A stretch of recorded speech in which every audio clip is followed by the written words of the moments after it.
पंचदशी ग्रंथ में चतुर्थ प्रकरण और इस चौथे प्रकरण में आज श्लोक है 14 नंबर का। ठीक है, इस 14 नंबर के श्लोक की अवतरणिका को देखिए। ननु जीवस्य द्वैत सृष्टुत्वे किम मानम इति आशंक्य आह। ठीक, तो प्रश्न किया जा रहा है कि द्वैत अर्थात जगत का उत्पादक जीव भी है, अर्थात जीव से भी जगत उत्पन्न हुआ है, ये जो कह रहे तुम, उसके लिए प्रमाण क्या? क्योंकि बात ये चल रही थी कि ये जो द्वैत प्रपंच जगत है कुछ ईश्वर के द्वारा रचित है और कुछ जीव के द्वारा रचित है, और उसका स्पष्ट विवेक करने के लिए प्रारंभ हुआ है। तो ईश्वर के द्वारा कौन कौन जगत रचित है इसका संक्षेप में उल्लेख कर दिया। अब जीव के द्वारा कौन कौन जगत निर्मित है इसको बताना चाह रहे हैं ग्रंथकार। और ये दो प्रकार का जगत इसलिए बताना है कि बंधन के लिए कारण जो जगत है वो इतना जगत भाग यही है जीव के लिए, जीव ने त्याग करना चाहिए उसका। इस बात का स्पष्ट बोध होने के लिए इन दोनों के द्वारा निर्मित जगत का पृथक्करण करके स्पष्टीकरण करके ग्रंथकार दिखाना चाहते हैं। तो ईश्वर सृष्ट, ईश्वर के द्वारा रचित द्वैत प्रपंचार्था जगत, इसका उल्लेख 13 नंबर के श्लोक तक हुआ। अब 14 नंबर का जो श्लोक है यहाँ से आगे जीव के द्वारा निर्मित जो जगत है उसको बताना चाह रहे ग्रंथकार। किंतु पूर्व पक्षी बोल रहा है वो तो बाद में बताओ, पहले ये बात बताइए कि जीव के द्वारा भी कुछ जगत उत्पन्न होता है, इसके लिए प्रमाण क्या?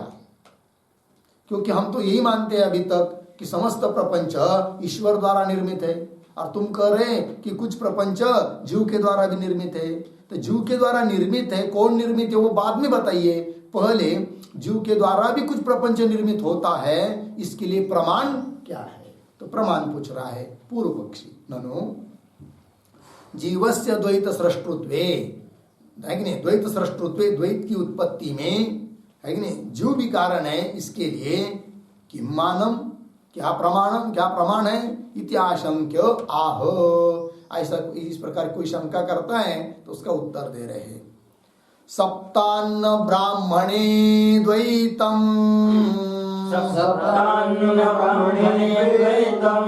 जीव सृष्टं प्रपंचितं, अन्नानि सप्त ज्ञानेन, कर्मणा जनयत् पिता। सप्तान्न ब्राह्मणे द्वैतं, जीव सृष्टं प्रपंचितं, अन्नानि सप्त ज्ञानेन, कर्मणा जनयत् पिता। सप्तान्न ब्राह्मणे द्वैतं, जीव सृष्टं प्रपंचितं, अन्नानि सप्त ज्ञानेन, कर्मणा अजनयत् पिता। ठीक, तो अन्वय सप्तान्न ब्राह्मणे जीव सृष्टं द्वैतं प्रपंचितम्। ठीक, नीचे अंतिम का शब्द है पिता। सप्त अन्नानि ज्ञानेन कर्मणा अजनयत्। ठीक है, अर्थ देखिए। तो सप्तान्न ब्राह्मणे, सप्तान्न ब्राह्मण क्या है जी? तो बृहदारण्यक उपनिषद में प्रथम अध्याय में पंचम 5 ब्राह्मण है, तो पंचम ब्राह्मण नाम का एक प्रकरण है, उसमें एक प्रकरण है सप्तान्न ब्राह्मण। तो वहां जाकर देखेंगे बृहदारण्यक उपनिषद में, तो वहां ये सब मिलेगा कि जीव के द्वारा रचित सृष्टि कौन कौन है करके, तो वहां पर उल्लेख किया, तो प्रमाण दे दिया। ठीक है जी, बृहदारण्यक उपनिषद में ये सब आता है।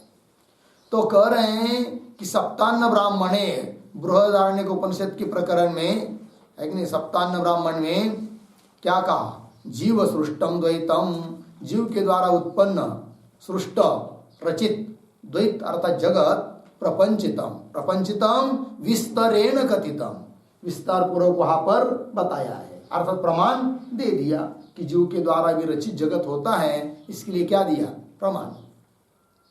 अब क्या बताया वहां, थोड़ा बता रहे हैं कि पिता, पिता शब्द का अर्थ लेना यहां पर जीव, तो पिता सप्त अन्नानि ज्ञानेन कर्मणा अजनयत, जीव ने 7 अन्न अपने ज्ञान और कर्म के द्वारा उत्पन्न किए हैं। लगाया, तो ज्ञानेन, ज्ञानेन शब्द का अर्थ होता है चिंतनेन, चिंतन से, और कर्म से उत्पन्न किया जीव ने क्या, 7 प्रकार का अन्न। कैसे, तो आएगा सब धीरे धीरे, पहले श्लोक की टीका को देखिए। सप्तान्नेति कथम तत्र प्रपंचितम इति आशंक्य, तो सप्तान्न शब्द वाच्यात् द्वैत सृष्टि प्रतिपादकम यत् सप्तान्नानि मेधया तपसा अजनयत पिता इति वाक्यम अर्थतः संगृह्णाति अन्नानि इति। ठीक है, अर्थ देखिए, कथम तत्र प्रपंचितम, ऊपर कहा कि नहीं कि सप्तान्न ब्राह्मण में ये प्रपंचित मतलब विस्तार पूर्वक कथन किया है, तो पूर्व पक्षी बोल रहा है कथम तत्र प्रपंचितम, तत्र, तत्र सप्तान्न ब्राह्मणे, है नहीं, उस सप्तान्न ब्राह्मण प्रकरण में कथम प्रपंचितम, कैसा वहां पर विस्तार पूर्वक बताया है, तो हमको समझ में नहीं आ रहा है, बताओ इति आशंका, ऐसी शंका करके वहां का वचन जो है उसको अर्थतः पाठ किया श्लोक में। तो कौन वचन है वहां का, बृहदारण्यक उपनिषद का, तो श्रुति वचन दे रहे सप्तान्न, तो सप्तान्न शब्द वाच्य द्वैत सृष्टि प्रतिपादकम वाक्यम, कौन वाक्य, वो दे रहे अभी, है कि नहीं, तो सप्तान्न शब्द का वाच्य है क्या, द्वैत, सप्तान्न शब्द वाच्य द्वैत सृष्टि प्रतिपादकम वाक्यम, द्वैत सृष्टि का, है कि नहीं, सृष्टि मतलब उत्पत्ति, द्वैत मतलब ये जगत, तो द्वैत सृष्टि का प्रतिपादक वाक्य बता रहे हैं। और द्वैत सृष्टि मतलब क्या, सप्तान्न शब्द से वहां पर द्वैत प्रपंच लिया है, मतलब जगत लिया है कि नहीं, तो सप्तान्न शब्द का वाच्य जो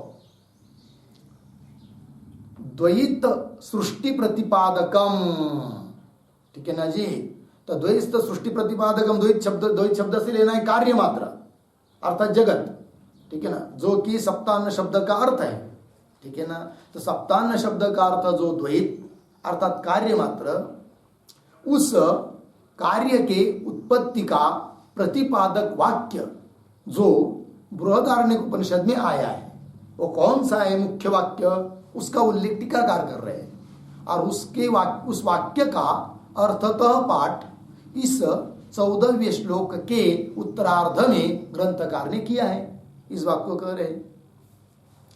तो सप्तान्न शब्द वाच्य द्वैत सृष्टि प्रतिपादकम, कौन, वाक्यम, आगे आ रहा है ना वाक्य शब्द श्रुति के बाद, तो कौन वो वाक्य है, बीच में वाक्य दे रहे, यत् सप्तान्नानि, जो 7 अन्न है उनको मेधया तपसा अजनयत पिता, मेधया, मेधया शब्द का अर्थ है ज्ञानेन, और तपसा शब्द का अर्थ होता है कर्मणा, तप और कर्म के द्वारा, मेधया मतलब ज्ञान, तप और कर्म, ज्ञान और कर्म के द्वारा अजनयत पिता, पिता मतलब जीव, उसने अपने ज्ञान और कर्म के द्वारा सप्तान्न को उत्पन्न किया, सप्तान्न नामक द्वैत जगत को उत्पन्न किया, ये उसका अर्थ है।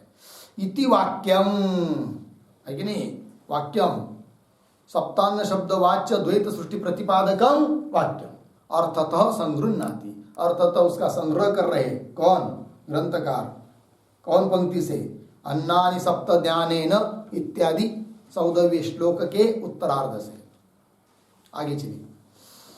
पिता मिला शब्द पिता। पिता मतलब पिता शब्द का अर्थ होता है पाति पालयति इति पिता।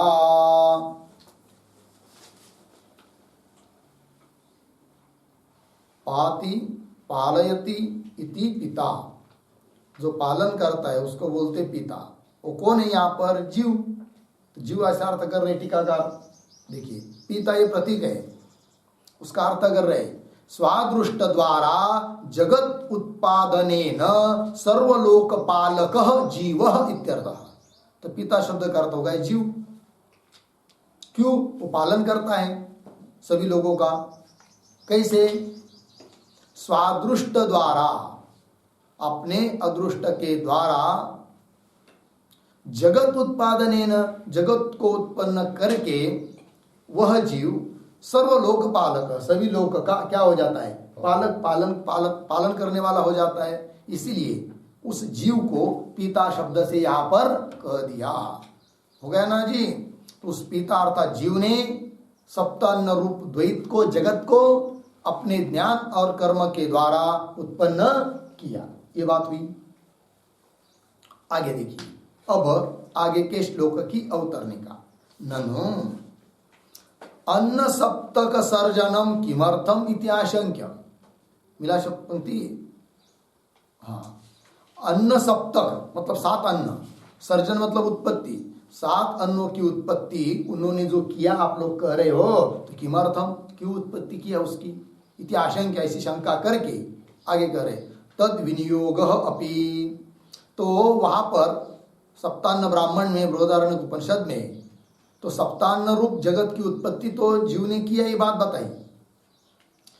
अब किस लिए की वो उत्पत्ति, तो उसका विनियोग भी वहां पर बताया है।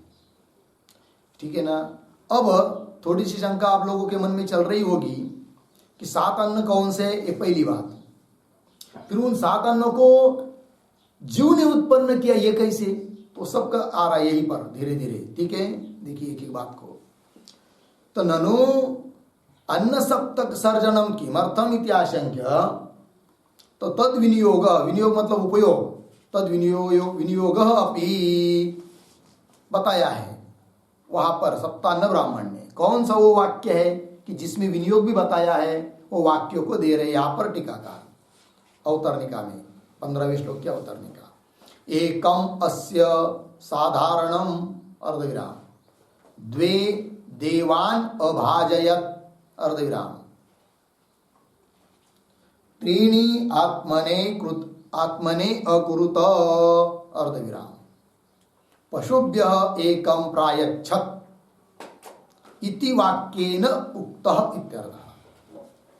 इति वाक्येन उक्तः है कि नहीं? तो वाक्य बीच वाला हुआ, तो उक्त किम उक्तः?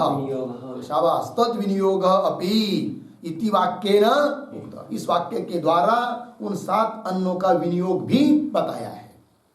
तो कैसा विभाग बताया है? तो एकम, उन 7 अन्नों में से एक अन्न, एकम अस्य साधारणम, एक अन्न, अस्य मतलब मनुष्यस्य, मनुष्यों के लिए, सभी के लिए साधारण अन्न है, एक 7 में से सबके लिए। द्वे देवान अभाजयत, 2 अन्न देवताओं के लिए, ठीक है ना, देवताओं के लिए होते हैं। त्रीणि आत्मने अकुरुत, 3 अन्न अपने लिए उत्पन्न किए हैं। लग गया कि नहीं?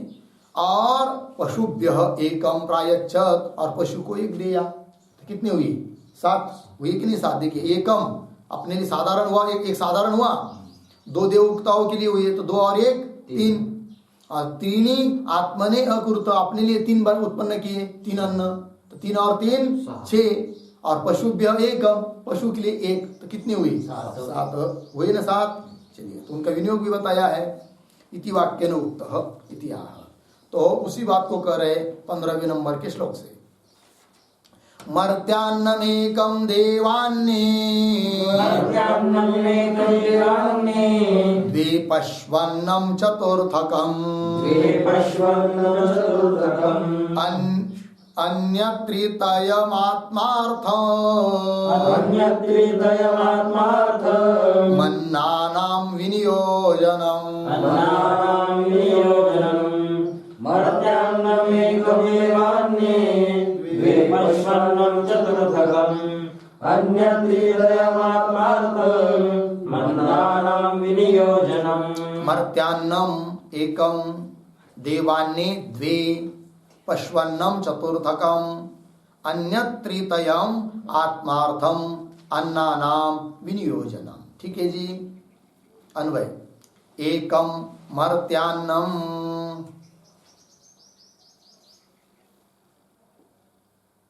द्वे देवान्ये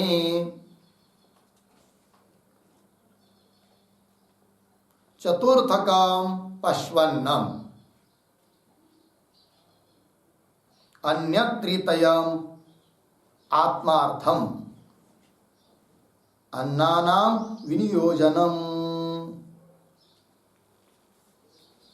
ठीक है, देखो भाई, एकम मर्त्यान्नम, एक अन्न मर्त्यों के लिए, मर्त्यानाम मनुष्यानाम, मनुष्यादियों के लिए, सबके लिए साधारण। ठीक, एकम मर्त्यान्नम। द्वे देवान्य, दो अन्न देवताओं के लिए, तो दो और एक तीन होगी कि नहीं। फिर चौथा चतुर्थकम पश्वन्नम, पशु के लिए चौथा अन्न। और कितने हुए अभी? चार, चौथा ये हुआ ना, तीन वो हुए, तो तीन और एक चार हुए। चतुर्थ मतलब चौथा, चार नहीं, ठीक है ना, चौथा 4 नंबर का अन्न किसके लिए? पश्वन्न। तो 4 हुए, अब रह गए 3, तो अन्य तृतीयम, बाकी के बचे 3 अन्न आत्मार्थम, अपने लिए। इस प्रकार अन्नानाम विनियोजनम, इस प्रकार अन्न का विनियोग किया है, उपयोग किया है और विभाग किया है। आगे चलिए, मर्त्यान्नम टीका मर्त्यान्नम इति विनियोजनम उक्तम इति शेषः।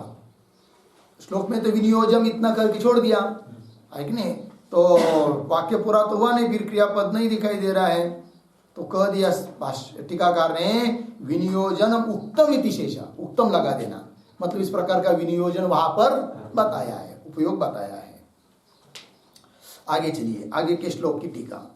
तानि च सप्तान्नानि एकम अस्य साधारणम इतीदम एव अस्य तत्साधारणम अन्नम यद इदम अद्यते इत्यादिना अयम आत्मा वाङ्मयो मनोमय प्राणमय इत्यन्तेन वाक्य संदर्भेण ईषद ऊनकंडिका द्वय रूपेण दर्शितानि इति आह। ठीक है जी, चलिए। तानी च सप्तान्नानि, वे जो 7 अन्न है ना, तो उनका विनियोग अलग अलग बता दिया है। तो तानी च सप्तान्नानि एकम अस्य साधारणम, एक सबके लिए साधारण अन्न है। ठीक है ना जी। इति इदम एव अस्य तत्साधारणम अन्नम, यही इसके लिए साधारण अन्न है। अन्नम कौन सा? यद इदम अद्यते, जो खाया जाता है, अद्यते नाम भक्षते, ठीक है ना, चावल आदि, वो अन्न साधारण अन्न हुआ। और इत्यादि ना, यहां से लेकर कहां तक बताइए बात? तो अयम आत्मा, यह आत्मा, वाङ्मय, ठीक है, वाणी स्वरूप है, मनोमय, मनोमय कोश, प्राणमय, प्राणमय, इत्यंत्यन श्रुति है, मतलब वहां से या तक, इत्यंत्यन वाक्य संदर्भेण, इतने वाक्य संदर्भों के द्वारा उनका विनियोग बताया है। कितने कंडिका के द्वारा? तो कह रहे इति अंतेन वाक्य संदर्भेण ईषद ऊन कंडिका द्वय रूपेण, मतलब 2 कंडिका मतलब मंत्र, एक एक भाग, एक एक मंत्र के लिए कंडिका कहते हैं, तो 2 कंडिका है ना, तो ईषद ऊन द्वय, मतलब थोड़ी सी कम 2 कंडिकाओं के द्वारा बताया है। लगभग 2 कंडिकाओं के द्वारा, 2 मंत्रों के द्वारा वो विनियोग बताया है 7 अन्न का, यह अर्थ है।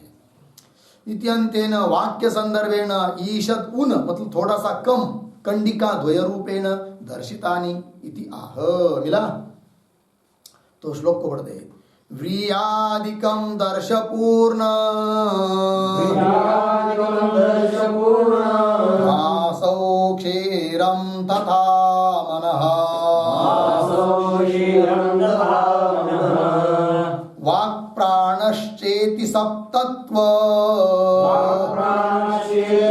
सप्तत्वम् मन्नानामवगम्यताम् प्रियादिकं दर्शपूर्णमासो क्षीरं दधामनः वाक्प्राणश्चेति सप्तत्वम् अन्नानामवगम्यताम् गृहादिकं दर्शपूर्णमासौ क्षीरं तथा मनः वाक् प्राणः च इति सप्तत्वम् अन्नानाम अवगम्यताम्। ठीक अन्वय, पहली पंक्ति सरल है। गृहादिकं दर्शपूर्णमासौ क्षीरं तथा मनः वाक् च प्राणः इति अन्नानाम सप्तत्वम् अवगम्यताम्। अन्नानाम सप्तत्वम् अवगम्यताम् हो गया जी। देखिए व्रीहादिकम, व्री चावल आदि, एक अन्न है पहला, साधारण अन्न बताया था ना, वो कौन हुआ? व्रीहादिक चावल। और दूसरे दो अन्न दर्श और पूर्ण, ये दो अन्न हुए, दर्श मास पूर्ण मास, याग के नाम है कि नहीं? दर्श याग, पूर्णमास नाम का याग, दर्श पूर्णमास उसको बोलते हैं। ये दो अन्न हुए, ये किन के लिए? देवताओं के लिए। दो अन्न देवताओं के लिए बताया था ना, वो ये हो गए। और क्षीरम, क्षीर मतलब दूध, ये चौथा अन्न है। ये किसके लिए? पशु के लिए, है कि नहीं? पशु के लिए कौन सा अन्न है? क्षीर, दूध, है कि नहीं? तथा अपने लिए तीन बताए फिर, वो कौन? मन, वाक मतलब वाणी, और प्राण, है कि नहीं? च प्राण इति अन्नानाम सप्तकम, तो अपने लिए तीन हुए, कौन कौन? मन, वाणी, प्राण। ठीक है जी। इति अन्नानाम सप्तत्वम अवगम्यताम, इस प्रकार अन्न का सप्तक जानना चाहिए। ठीक हो गया।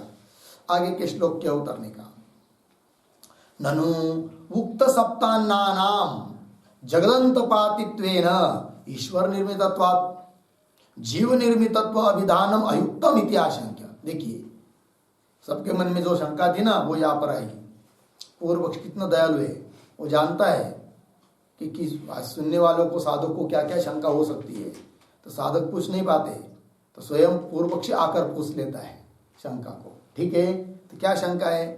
कह रहे ननु से लेकर आशंक्य तक शंका ग्रंथ है। तो पूर्व पक्षी बोल रहा है कि ननु उक्त सप्तान्ना नाम, ऊपर जो अभी कहे हुए सात अन्न है कि नहीं, व्री आदि है कि नहीं, ये तो जगत के अंतर्गत है। और समस्त जगत को उत्पन्न किसने किया? ईश्वर ने। तो ईश्वर के द्वारा निर्मित हुए वो सात अन्न। और यदि ईश्वर के द्वारा निर्मित है तो कैसे तुम कह रहे हो कि जीव के द्वारा निर्मित है करके, है कि नहीं? शंका। ननु उक्त सप्तान्नानाम जगदंत पातित्वेन, जगत के अंतर्गत वो होने के कारण ईश्वर निर्मितत्वात्, ईश्वर के द्वारा वो निर्मित होने से जीव निर्मितत्व अभिधानम अयुक्तम, ईश्वर के द्वारा निर्मित होने के कारण उन अन्नों को ये बताना उचित नहीं है। कौन सा? जीव निर्मितत्व, जीव के द्वारा निर्मित है, इस प्रकार का अभिधान, अभिधान मतलब कथन करना, अयुक्तम उचित नहीं है। इति आशंक्य, ऐसी शंका करके उत्तर दे रहे। तत्स्वरूपस्य ईश्वर निर्मितत्वेपि, कह रहे सिद्धांती कि भाई वो सात अन्नों का जो स्वरूप है वो तो ईश्वर के द्वारा निर्मित है, ये हम मान्य कर रहे हैं। तो बोलेंगे भाई ईश्वर के द्वारा निर्मित है, पुनः कैसे कर रहे जीव निर्मित है करके? तो दे रहे तत्स्वरूपस्य ईश्वर निर्मितत्वेपि, वो स्वरूपता ईश्वर के द्वारा निर्मित होने पर भी कौन? सात अन्न, तो भी भोग्यत्वाकारस्य जीव निर्मितत्वात्, किंतु उन सात अन्नों में भोग्यत्वाकार, भोग्य बुद्धि, ये हमारे लिए भोग्य है, ये जो भोग्यत्वाकार उसमें आया वो जीव निर्मित है कि नहीं? तो भोग्यत्व बुद्धि ये जीव निर्मित हुई कि नहीं? इसलिए भोग्यत्वाकार उसमें जीव निर्मित है, और स्वरूपतः तो वे सब ईश्वर निर्मित है। भोग्यत्वाकारस्य, है कि नहीं? भोग्यत्व मतलब भोग योग्यता, कि हमारे लिए भोगने के लिए, खाने के लिए योग्य है, इस प्रकार बुद्धि। भोग्यत्वाकारस्य जीव निर्मितत्वात् मैवं मा एवं, इस प्रकार की शंका मत कर। इति आह, अर्थात उस अन्नों में ईश्वर निर्मितत्व भी है स्वरूपतः, और भोग्यत्वाकार से जीव निर्मितत्व है, तो दोनों आ गया। तो हो गया ना, तो इसके लिए दृष्टांत देकर समझाएंगे आगे वाले श्लोक से। अब इस श्लोक में क्या करें, इसी शंका का निरूपण उत्तर दे रहे। देखिए श्लोक को पढ़ते 17वां। ईशेन यद्यपेतानि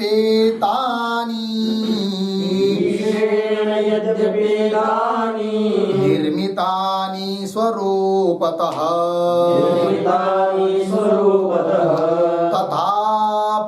तथापि ज्ञानकर्मभ्याम्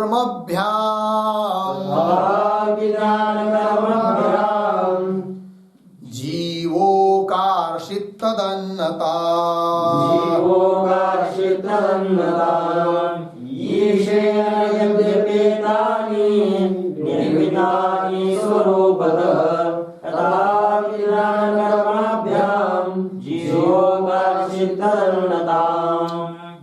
ईशेन यद्यपि एतानि निर्मितानि स्वरूपतः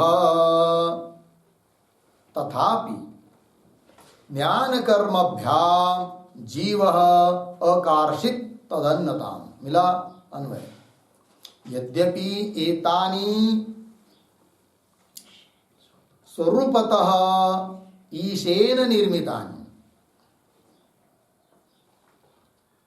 स्वरूपतः ईशेन निर्मितानि, तथापि जीवः ज्ञानकर्मभ्याम तदन्नताम् अकार्षित।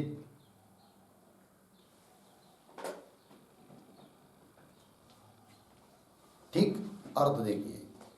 यद्यपि एतानि, ये जो 7 अन्न है कि नहीं, एतानि मतलब सप्तान्नानि, स्वरूपतः ईशेन निर्मितानि, स्वरूपतः तो ईश्वर ने निर्माण किए हैं, तो भी तथापि जीव ने क्या किया, फिर अपने ज्ञान और कर्म के द्वारा तदन्नताम आकर्षित, उस 7 अन्नों में भोग्याकारता बनाई, अन्नताम आकर्षित बना दिया। जीव ने क्या बना दिया, भोग्याकार, ये मेरे लिए भोगने के लिए योग्य है कि नहीं, ये निश्चय कर लिया किसने, जीव ने। तो भोग्याकार जो बनाया ना जीव ने, वही उसके द्वारा निर्मित तत्व है।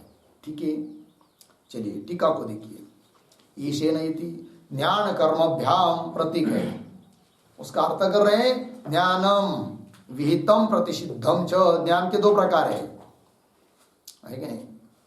ज्ञान मतलब विषयों का ध्यान आदि के ज्ञान है, वो 2 प्रकार का है, विहित और निषिद्ध। विहित मतलब शास्त्रोक्त और प्रतिषिद्ध मतलब निषिद्ध है कि नहीं। अच्छा, तो विषयों का चिंतन, विहित विषयों का भी चिंतन होता है और निषिद्ध विषयों का भी चिंतन होता है, ठीक है कि नहीं, तो ज्ञान हुआ। अच्छा, और प्रतिषिद्धम च आगे, देवता परयोषिदादि विषय ध्यानम। तो कौन विहित है और कौन निषिद्ध है, उसका स्पष्टीकरण कर दिया। च देवता और परयोषित, ये दो विषय बताए। तो देवताओं का ध्यान, ये क्या है, विहित ध्यान। ध्यान शब्द से क्या लेना है, ध्यान, चिंतन। तो देवताओं का ध्यान विहित हुआ, देवताओं का चिंतन। और दूसरे की स्त्री का ध्यान करना, चिंतन करना, ये क्या हुआ, निषिद्ध हुआ है कि नहीं। यद्यपि स्वयं की स्त्री का भी ध्यान नहीं करना चाहिए, ध्यान तो भगवान का ही करना चाहिए, चिंतन, किंतु कम से कम दूसरी की स्त्री का तो नहीं ही करना चाहिए। और दूसरी की स्त्री का यदि कोई चिंतन करता है तो वो क्या हुआ, निषिद्ध हुआ कि नहीं, वही लिखा है। ज्ञानम विहितम प्रतिषिद्धम च, कौन, देवता परयोषित, योषित कहते स्त्री को, पर मतलब दूसरे की, परयोषित दूसरे की स्त्री, परयोषिदादि विषय ध्यानम, ये ज्ञान हुआ, ज्ञान चिंतन हुआ है कि नहीं। ध्यान है ना ये सब, विषय ध्यानम, ध्यान मतलब वही चिंतन, ज्ञान, ये सब। और कर्म भी 2 प्रकार का है, विहित और निषिद्ध, उसको बता रहे। कर्म च विहितम यज्ञादि रूपम, यज्ञादि रूप कर्म क्या हुई, विहित। और प्रतिषिद्धम च हिंसादि रूपम, हिंसादि रूप क्या हुआ, निषिद्ध कर्म है। ताभ्याम इत्यर्थ, ताभ्याम ज्ञान कर्मभ्याम, उस प्रकार के ज्ञान और कर्म के द्वारा क्या किया, जीव ने उस 7 अन्नों में अन्नता बनाई, उसको करे तदन्नताम, तदन्नताम प्रतीक है। उसका अर्थ कर रहे तेषाम व्रीहादि प्राणांतानाम स्वभोगोपकरणत्वम, यह है तदन्नता। ठीक है ना। तेषाम व्रीहादि प्राणांतानाम, व्रीत मतलब चावल, वहां से लेकर प्राण तक जो 7 अन्न बताए ना, तो तेषाम व्रीहादि प्राणांतानाम स्वभोग उपकरणत्वम, अपने भोग के लिए यह उपकरण है, साधन है, अर्थात उसमें भोग्यत्व बुद्धि बनाई, अपने भोग की सामग्री है ये, ऐसा निश्चय हुआ। ये जो निश्चय है, भोग्यता उसमें बनाई जीव ने, वो जीव सृष्टि है, हो गया। तो चलिए, तो उस 7 अन्नों में स्वरूपतः तो ईश्वर द्वारा रचित है, किंतु उसमें अन्नत्व भोग्यत्व बुद्धि ये तो जीव रचित है, तो अलग अलग हुआ कि नहीं। हाँ, किम उक्तम भवति तत्र आह, लग गया पंक्ति। आगे के श्लोक क्या उत्तर निकाल। किम उक्तम भवति मतलब क्या, अभी तक के चिंतन के अनुसार किम उक्तम भवति क्या कहा गया, मतलब किम उक्तम भवति का अर्थ एतावता ग्रंथेन किम उक्तम भवति इत्यर्थः। एतावता ग्रंथेन मतलब इतने सारे ग्रंथ भाग से क्या सिद्ध हुआ, क्या बताया गया, तात्पर्य क्या निकला, वो बताओ। तो कह रहे अब श्लोक के द्वारा, ईश कार्यम जीवभोग्यम जगद्वाभ्याम समन्वितम पितृजन्या भर्तृभोग्या यथा योषित तथेष्यता।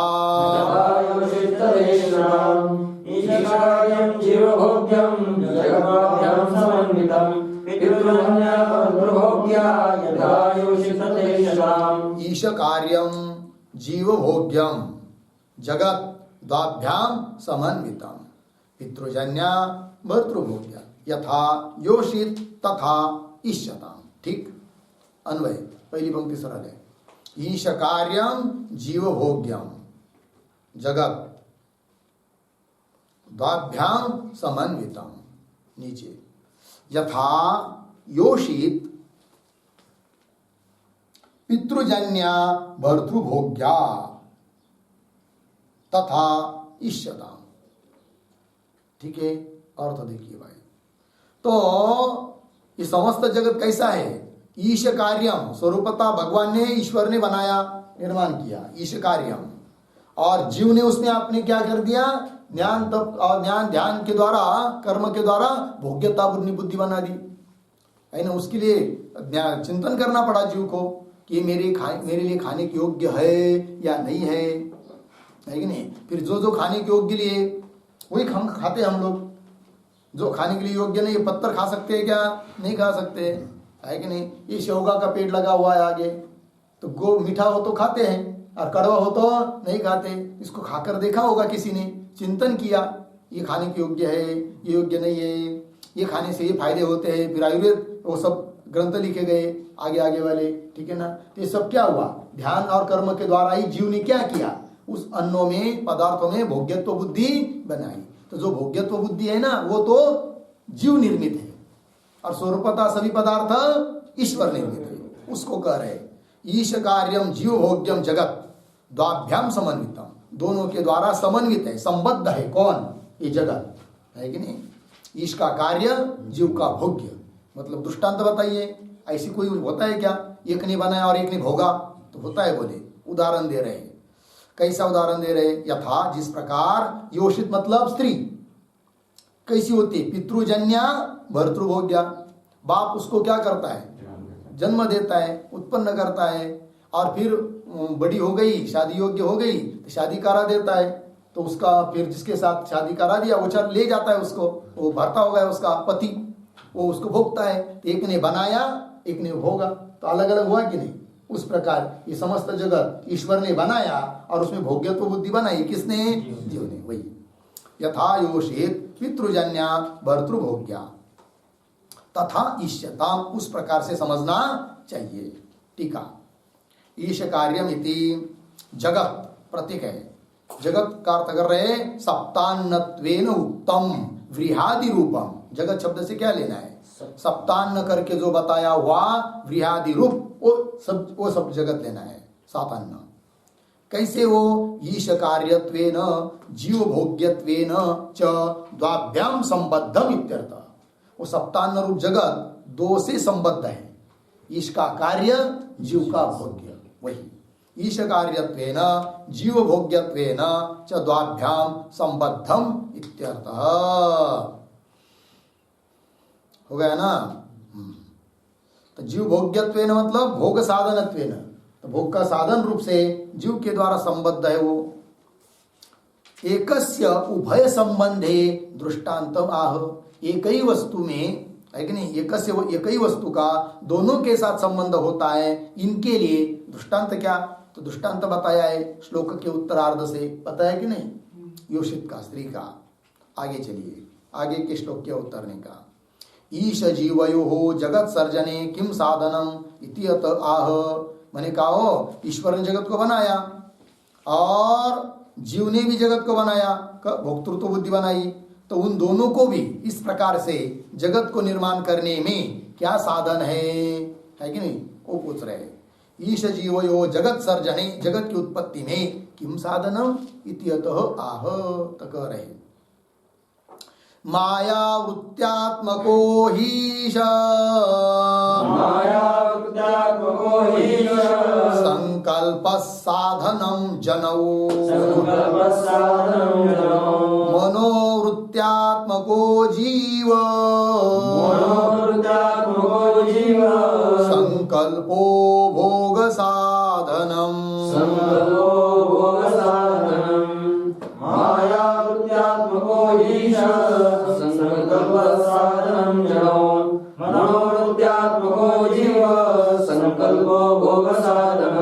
माया वृत्त्यात्मकः ही ईश संकल्पः साधनम जनौ वा, मनोवृत्त्यात्मकः जीव संकल्पः भोग साधनम।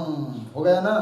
अर्थ देखिए भाई, अन्वय माया वृत्त्यात्मकः ही ईश संकल्पः जनौ साधनम। नीचे मनोवृत्त्यात्मकः जीव संकल्पः भोग साधनम। ठीक, अर्थ देखिए भाई, माया वृत्त्यात्मक ईश्वर की उपाधि कौन है, माया, तो माया वृत्त्यात्मक जो ईश्वर का संकल्प, तो वो क्या हुआ, जनऊ साधनम। जनो मतलब उत्पत्ति में, जगत की उत्पत्ति में साधन क्या है, ईश्वर का माया वृत्ति रूप संकल्प ये है। और जीव के लिए क्या साधन है, तो कह रहे हैं मनोवृत्त्यात्मक जीव संकल्प भोग साधनम। मनोवृत्त्यात्मक, मन कहते हैं अंतकरण, अंतकरण की वृत्ति, वही मन की वृत्ति, अंतकरण का परिणाम। तो मनोवृत्त्यात्मक जो जीव का संकल्प, जीव का संकल्प मतलब कौन, मनोवृत्ति, यही है मनोवृत्ति है क्या, भोग साधन है कि नहीं, उन पदार्थों के भोग का, साक्षात्कार का है कि नहीं साधन जीव के लिए क्या, मनोवृत्त्यात्मक संकल्प। और ईश्वर के लिए क्या साधन है, माया वृत्त्यात्मक संकल्प जगत की उत्पत्ति में।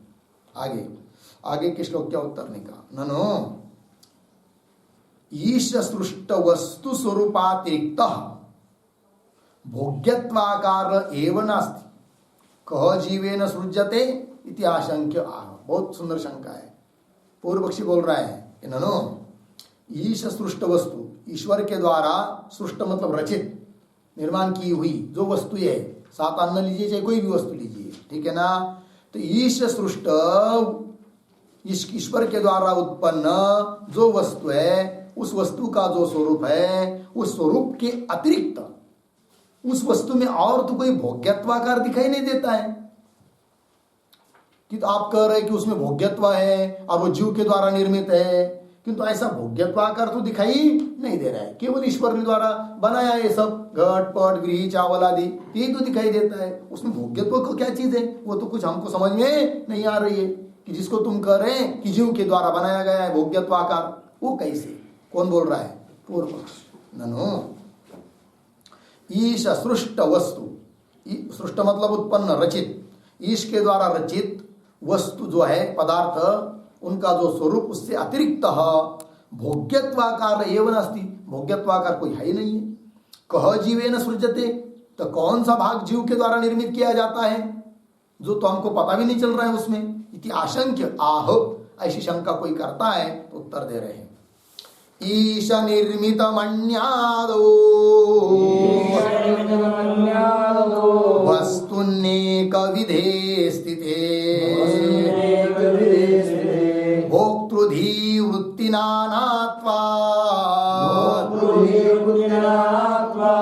तद्भोगो बहुदेश्यते।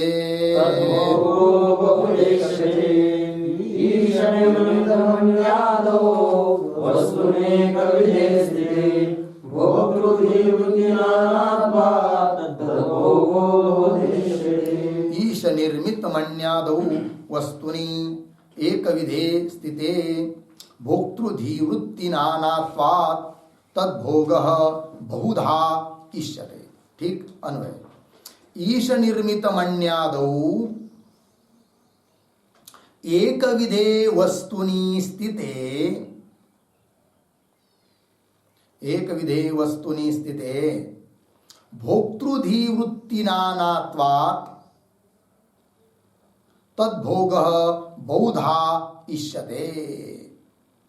ठीक, अर्थ देखिए भाई। अब प्रश्न क्या पूछा था कि वस्तु के द्वारा निर्मित केवल ईश्वर के द्वारा निर्मित केवल वस्तु ही दिखाई देती है, उसमें कोई भोग्यत्वाकार तो दिखाई नहीं दे रहा है। तो उसको समझा रहे कैसा भोग्यत्वाकार होता है करके। तो देखिए, तो ईश निर्मित मन्यादो, ईश्वर के द्वारा रचित कोई मणि है, समझ लीजिए। मणि मतलब कोई अच्छा कीमती वाला मणि, हीरा आदि। ईश्वर के द्वारा निर्मित जो मणि आदि है, हीरा वगैरह, उसमें एक विधे वस्तु स्थिति अपनी, वो एक ही प्रकार का है, समझ लीजिए। एक ही मणि लीजिए, कोई अच्छा बहुत कीमती वाला है कि नहीं, और कई रख दिया है और उसको देख रहे लोग 2-3 प्रकार के। तो उस लोगों को, उस मणि को देखने के बाद उस लोगों के मन में अलग अलग बुद्धि उत्पन्न हो रही है। तो मणि तो एक ही है, फिर अलग अलग क्यों हो रहा है? इसका मतलब उसमें कोई तो भोग्यत्वाकार है जो कि जीव के द्वारा निर्मित है, समझा रहे हैं। ईश निर्मित मन्यादो एक विधे वस्तुनि स्थिते, एक प्रकार से वस्तु स्थित है तो भी भोक्तृधि वृत्ति नानात्वात्, भोक्तृ मतलब भोक्ता, भोगने वाले जो पुरुष है, तो उनकी बुद्धि वृत्ति अनेक प्रकार के होने के कारण भोक्तृधि वृत्ति नानात्वात् तद्भोग, इसलिए उस मणि का भोग भी बहुधा अनेक प्रकार से इष्यते, देखा जाता है या अंगीक्रियते, अंगीकार किया जाता है। तो कह रहे कि एक बात को, टीका को देखिए, ईश निर्मितेति एकस्मिन् एव विषये बहुविध उपभोगः उपलभ्यमानः, ये ना उपलभ्यमानः तत्प्रयोजकः तत्प्रयोजकम भोग्याकार भेदम गमयति इत्यर्थः। ठीक है जी, अर्थ देखिए, एकस्मिन् एव विषय, एक ही विषय में, एक ही वस्तु में बहुविध उपभोग उपलभ्यमान, अनेक प्रकार का उपभोग उपलब्ध होता है कि नहीं, उपलभ्यमान। फिर तत्प्रयोजक, तत्प्रयोजकम करते हैं तत्निमित्त कारणम भोग्याकार भेदम गमयति, इसका मतलब भोग्य के आकार में भी भेद है। यदि भोग्य पदार्थ जो है विषय, उसमें उसके आकार में यदि भेद नहीं होता तो क्या अनेक प्रकार का उपभोग भी नहीं हो पाता। क्योंकि अनेक प्रकार का उपभोग हो रहा है, इसका मतलब उसका निमित्त जो भोग्य वस्तु, उसमें भोग्यत्व बुद्धि भोग्यत्वाकार अलग अलग है। ठीक है ना, क्योंकि भोग्यत्वाकार अलग अलग हुए बिना अलग अलग भोग हो नहीं सकता है। इसका मतलब अनेक प्रकार के उपभोग का निमित्त जो भोग्यत्वाकार वो उस वस्तु में होता है, नहीं तो अलग अलग प्रकार का भोग होता ही नहीं एक ही वस्तु का। ये बात हुई। एकस्मिन् एव विषये बहुविध उपभोग उपलभ्यमान, अनेक प्रकार का उपभोग उपलब्ध होता है। तत्प्रयोजकम, उस उपभोग का प्रयोजक निमित्त कारण भोग्याकार, भोग्य का आकार, भोग्य वस्तु का आकार या भोग्यत्वाकार, उसका भेद गमयति प्रापयति, भेद उसको होता है, ये दिखा सब आपसे आप सिद्ध हो जाता है। इस बात को कह रहे हैं। आगे के श्लोक से, श्लोक नंबर 21 की अवतरणिका। ठीक है ना जी। ननो सती भोग भेदे भोग्य भेद कल्पित। क्या भोग भेद, भोग का भेद होगा तो भोग्य भेद मानेंगे। सएव नास्ति, सएव सएव, हाँ सएव, हाँ देखिए पंक्ति, ननु सती भोग भेदे, भोग भेद होने पर भोग्य भेद कल्पित, भोग्य में भेद मानेंगे। तो सएव नास्ति, सएव भोग भेद एव नास्ति, भोग में ही भेद नहीं है। तो भोग में ही भेद नहीं है तो उसका कारण भोग्य में भेद कैसा मानेंगे? समझ में आ रहा है कि नहीं? ऐसा बोल रहा है कौन? पूर्व पक्षी।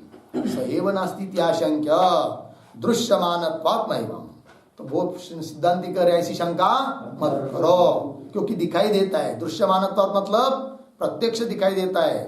क्या? भोग भेदस्य दृश्यमानत्वात्। दृश्यमानत्वात् का क्या अर्थ है? भोग भेदस्य दृश्यमानत्वात् मतलब भोग का भेद जगत में दिखाई देता है। इसलिए मैवम, शंका मत करो। बोलेंगे कहाँ दिखाई देता है, उदाहरण बताओ। तो उदाहरण दे रहे श्लोक 21, रुष्यते को मनिम लब्ध्वा क्रुध्यत्यन्यो ह्यलाभतः पश्यत्येव विरक्तोऽत्र न रुष्यति न कुप्यते।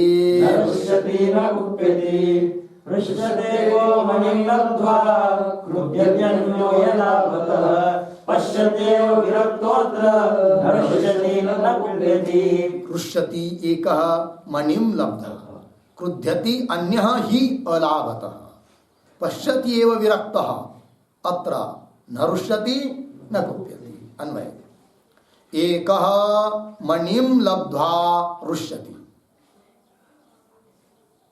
एकः मणिं लब्ध्वा रुष्यति। ही पहले वाक्य में लेना है, ठीक है। आगे, अन्यः अलाभतः क्रुध्यति, अन्यः अलाभतः क्रुध्यति। नीचे, अत्र विरक्तः पश्यति एव न कुप्यति। अर्थ देखिए भाई। तो एक मनुष्य, कोई मनुष्य, ध्यान दीजिए, मणिम लब्ध्वा, मणि यदि उसको मिल जाता है तो रुष्यति, आनंदित होता है, हुआ कि नहीं? अलग भोग हुआ उसको। अच्छा, ही ये प्रसिद्ध अर्थ में है। एक मणिम लब्ध्वा रुष्यति ही प्रसिद्ध है। अन्य दूसरा कोई मनुष्य अलाभत, नहीं प्राप्त हुआ उसको, तो क्रुध्यति, गुस्सा करता है। अरे यार, मैं तो वहां से 10 बार गया, मुझे नहीं मिला, उसको ही कैसे दिखाई दिया? तो गुस्सा आता है उसको। कि नहीं? अलाभत, प्राप्त न होने के कारण क्रुध्यति। और अत्र उसी मणि के बारे में विरक्त पुरुष पश्यति, वो देखता है केवल 1000 बार और पैर से ठोकरा देता है, बाजुल हो, हमको रास्ते में आ रहा है, ठीक है ना? पश्यति एव।